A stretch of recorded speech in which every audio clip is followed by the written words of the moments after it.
অর্কিডের অপরূপ রূপ। সবথেকে মজার ব্যাপার যে আমরা রূপটা বহুদিন ধরে উপভোগ করতে পারি। একবার ফুল আসা স্টার্ট হলে, বা এখন তো আমরা সব ম্যাচিওর গাছ কিনছি, পুরনো গাছ নয়, ফুল কন্টিনিউ কিন্তু হচ্ছে সবার বাড়িতে। এটা হলো হালকা করে ট্রপিক্যাল জবার কেয়ার।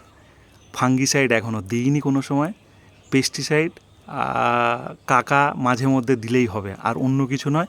তবে এই গাছে খাবার বা এই কীটনাশক দেওয়ার আগে গাছ যেন ভিজিয়ে নেওয়া হয়, ধুয়ে পরিষ্কার করে নিয়ে তারপরে দেওয়া হয়, না হলে কিন্তু গাছ পুড়ে যাবে। এই গরমে ট্রপিক্যাল জবা ফুটছে, গাছ কিন্তু সব ফ্রেশ আছে। দেখা যাক, কোনো সময় করিনি, চেষ্টা করছি এই আর কি, কতটা কি সাকসেসফুল হয়। চেষ্টা করলে হবে না এটা হতেই পারে না, কিছুটা তো হবে।